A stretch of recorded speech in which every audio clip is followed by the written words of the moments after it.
Menurut saya ini statement yang sangat lucu, luar biasa, parah loh. Kalau dibilang aksi ya 4 November kemarin sebagai bentuk intoleransi, ekspresi intoleransi umat Islam, kaum muslimin sebagai bagian terbesar dari masyarakat, luar biasa, tidak proporsional. Mari kita dudukkan persoalan ini dengan tepat. Mana sebab, mana akibat. Menurut saya, kejadian kemarin 4 November bukan aksi, itu reaksi. Reaksi atas apa yang dilakukan oleh saudara Basuki Cahayapurnama. Dia itu gubernur incumbent DKI Jakarta. Anda bayangkan, dalam pakaian dinas, di waktu dinas ketika beliau menjalankan tugas kedinasan sebagai gubernur, di depan halayak ramai di Kepulauan Seribu, dia bisa mengucapkan hal yang di luar konteks, di luar perannya. Dia mengomentari ayat dari kitab suci agama lain. Ayat dari kitab suci orang-orang yang tidak seagama dengan dirinya. Anda bayangkan. Seorang muslim saja itu akan sangat berhati-hati mengomentari kitab suci kalau dia sadar bahwa dirinya bukan ahli tafsir. Ini persoalannya. Dan kalau kemudian itu memicu kemarahan masyarakat muslim, saya pikir adalah hal yang wajar. Karena dalam agama apapun, kitab suci adalah sesuatu yang sakral. Betul, kalau kita bicara toleransi, kelompok yang mayoritas harus toleran, bahkan harus melindungi saudara-saudaranya yang berasal dari kelompok minoritas. Tapi saya pikir toleransi juga dua arah. Artinya yang minoritas pun punya kewajiban untuk lebih menghargai, lebih bertenggang rasa, lebih menghormati saudara-saudaranya yang berasal dari kelompok yang mayoritas. Kalau kita betul ingin membangun masyarakat yang sangat toleran satu dengan yang lain. Saya ingin memberikan contoh bahwa sebenarnya masyarakat muslim tidak pernah punya masalah dengan pejabat publik yang berasal dari etnis atau agama yang berbeda dengan mereka. Kita di masa lalu punya seorang menteri perekonomian yang luar biasa, Pak Kwik Kian Gi.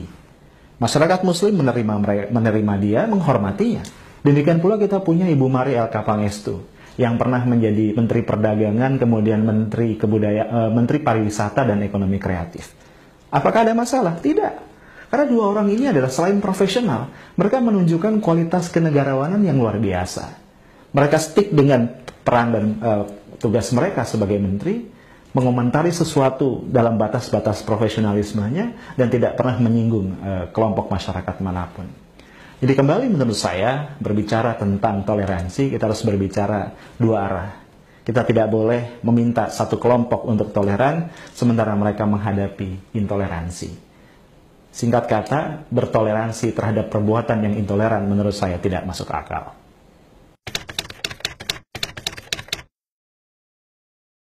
Serius? Ditunggangi? Waduh, ini menurut saya luar biasa nih. Ini jangan-jangan yang melontarkan tuduhan ini termakan oleh kata-kata Pak Presiden kita, Pak Jokowi. Anda ingat kan? Di tanggal 4 menjelang tengah malam, Pak Jokowi berpidato didampingi oleh Pak Wiranto dan yang lain. Di pidato itu beliau mengatakan bahwa aksi hari itu sudah ditunggangi oleh aktor politik. Yang menarik dan menurut saya menjadikan ini bertambah lucu, ketika ditanya aktor politiknya siapa, Pak Jokowi mengatakan nantilah kalau sudah ada buktinya nama itu akan diungkap. Kenapa saya bilang lucu? Karena logikanya mestinya dicari bukti dulu, setelah buktinya ada, jelas orangnya siapa, bisa dipertanggungjawabkan, baru kita boleh melempar tuduhan. Ya, tapi sudahlah, mungkin itu gaya komunikasi Pak Jokowi atau mungkin Pak Jokowi punya maksud tersendiri. Tapi yang saya katakan adalah, ayo kita lihat peristiwa ini dengan objektif. Hitungan kasar sementara lebih dari 2 juta manusia tumpah ruah ke jalan-jalan protokol di Jakarta pada demo tanggal 4 November itu. Jakarta menjadi lautan manusia berpakaian putih. Anda bayangkan lebih dari 2 juta. Kalau hanya 1.000, 2.000, 10.000, 20.000 mungkin masuk akal. Ada orang dengan dana yang luar biasa, dengan kekuatan politik tertentu bisa menggerakkan manusia seperti itu. Tapi ini 2 juta. Diakui sebagai people power terbesar di Republik ini pasca kemerdekaan. Jadi menurut saya sangat tidak mungkin ini ditunggangi oleh aktor politik. Apa yang bisa menyatukan sekian banyak orang beraktivitas bersama, menyuarakan hal yang sama, meneriakan yel-yel yang sama, kalau bukan akidah atau keyakinan yang sangat mendalam. Kalau kemudian ada kecurigaan bahwa aksi ini punya kaitan dengan Pilkada DKI, menurut saya juga terlalu naif. Kalau misalnya dampak dari aksi ini kemudian punya implikasi terhadap persaingan atau pertarungan dalam Pilkada DKI, saya pikir wajar-wajar saja. Karena Basuki Cahayapurnama, tokoh yang memicu terjadinya aksi 4 November, adalah gubernur incumbent yang menyatakan diri akan ikut serta di dalam pertarungan memperebutkan jabatan di dalam periode kedua jabatan ini. Jadi menurut saya wajar kalau peristiwa ini punya dampak pada misalnya saja elektabilitas dari Basuki Cahayapurnama. Tapi kalau dikaitkan secara langsung bahwa ini adalah sebuah skenario, misalnya untuk menjegal Basuki dan sebagainya, menurut saya terlalu naif.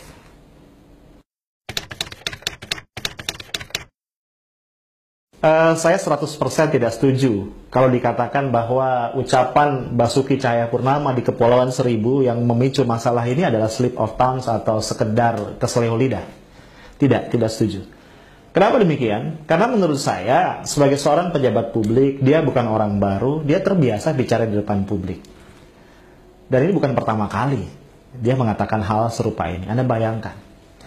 Kalau kita lihat dalam konteks, saya melihat sebuah pola bahwa saudara Basuki Cahayapurnama memang punya kebiasaan seperti itu.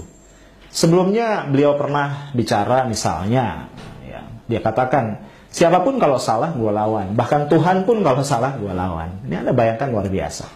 Dalam sebuah pertemuan juga, dalam sebuah video ya, yang juga cukup viral di media sosial, dia pernah mengatakan begini. Ini yang saya ingat ya, intinya dia katakan, Nis, lu semua nih gue kasih tausiah nih. Gue kasih tausiah. Lu gak usah pusing. Kalau Tuhan menghendaki, nakdirin gue jadi gubernur, gue akan jadi gubernur lu.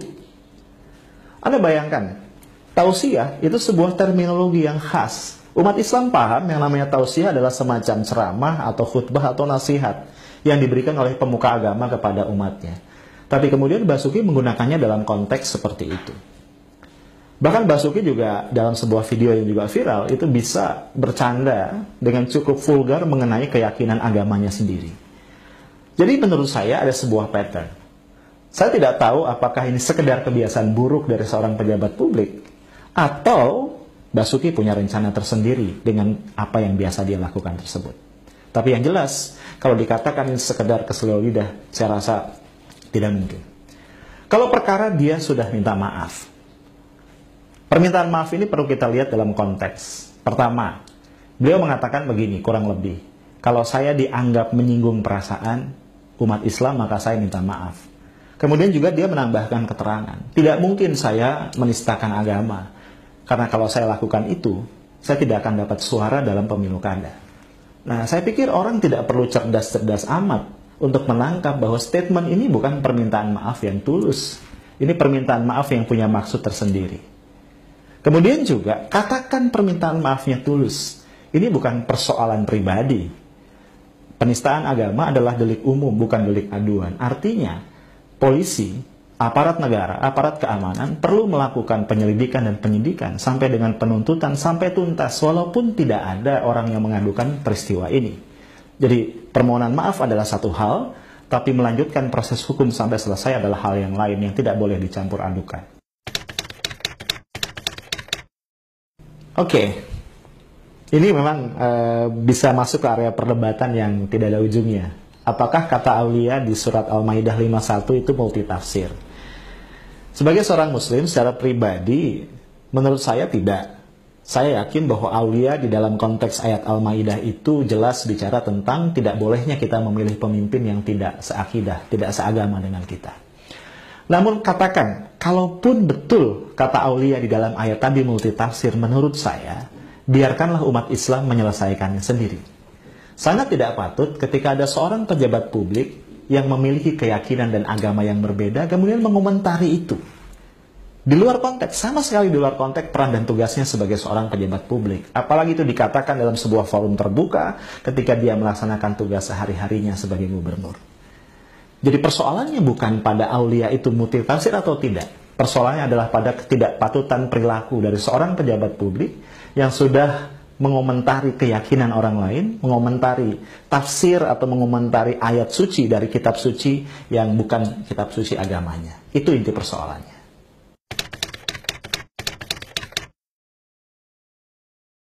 Saya mengapresiasi penegasan Presiden Jokowi bahwa kasus Basuki Cahayapurnama yang diduga melakukan penistaan agama ini akan diproses dengan cepat dan transparan. Tapi saya punya beberapa catatan. Catatan saya yang pertama adalah sangat disayangkan bahwa Pak Jokowi mengeluarkan statement ini terlambat. Kita tahu bahwa statement ini baru keluar antara lain setelah adanya aksi damai 4 November yang lalu. Itu pun di malam hari, tengah malam menjelang pergantian hari. Pak Jokowi tidak ada ketika ulama-ulama yang mewakili para demonstran datang ke istana. Kemudian catatan saya yang kedua, setelah peristiwa itu Pak Jokowi sangat sering mengeluarkan statement bahwa saya berjanji atau saya memastikan saya tidak akan mengintervensi dan seterusnya. Secara psikologi massa, ketika sebuah pernyataan seperti ini oleh seorang pejabat publik, apalagi kepala negara, diulang berkali-kali, orang menjadi bertanya-tanya, ada apa? Dengan kata lain, wajar kalau pemikiran kolektif sebagian masyarakat akan bertanya, jangan-jangan ini maknanya sebaliknya. Sama saja misalnya ketika saya dicurigai berbohong, kemudian saya mengatakan, enggak, saya tidak bohong, saya jujur. Saya katakan berkali-kali di depan umum bahwa saya jujur loh, gitu. Wajar kalau kemudian orang menduga sebaliknya. Kemudian yang ketiga, yang juga menjadi catatan saya adalah publik juga melihat bahwa Presiden Jokowi begitu aktif baik sebelum maupun sesudah peristiwa 4 November.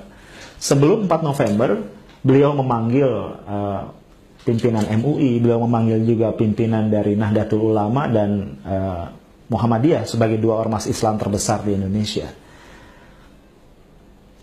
Wajar kalau kemudian publik juga curiga, jangan-jangan ini satu upaya untuk memastikan bahwa demo 4 November tidak berlangsung terlalu besar.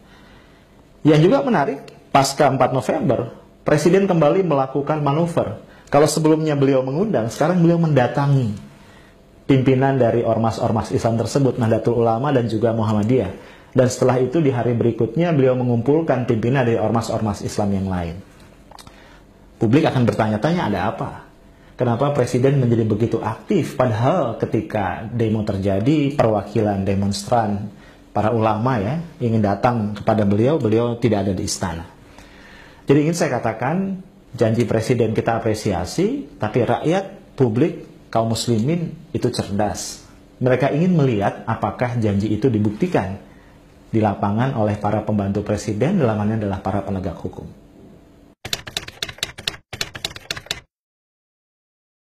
Iya, sebagai komentar saya atas hal ini, saya ingin katakan, saya ingin ingatkan kepada aparat keamanan, kepolisian dalam hal ini, bahwa sangat berbahaya kalau publik atau masyarakat dianggap bodoh atau tidak paham. Publik secara seksama saya yakin mengikuti tahap demi tahap proses yang dilakukan oleh kepolisian.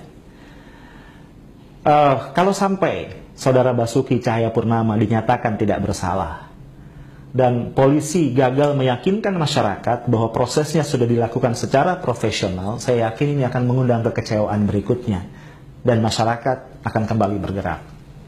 Apalagi publik juga melihat bahwa pada saat yang sama, ada hal-hal yang dilakukan oleh kepolisian yang menarik untuk mereka kritisi.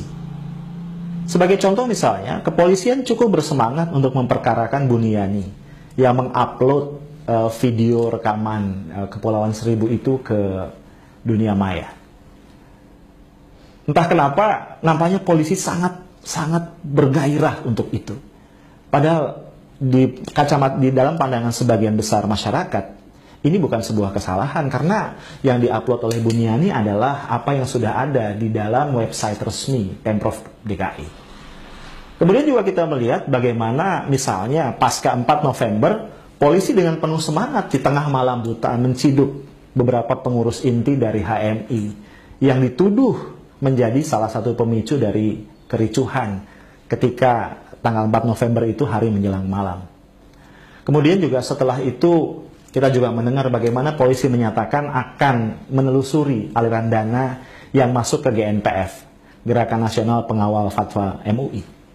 Jadi kesimpulannya adalah nampaknya polisi lebih bersemangat, lebih sibuk menangani kasus-kasus sampingan.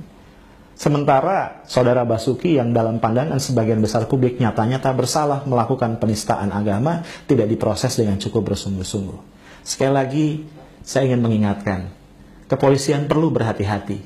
Karena ketika apa yang diputuskan atau apa yang menjadi akhir dari proses ini tidak memenuhi rasa keadilan masyarakat, sangat mungkin masyarakat akan kembali bergerak dan menyatakan apa yang merupakan ketidakpuasan mereka.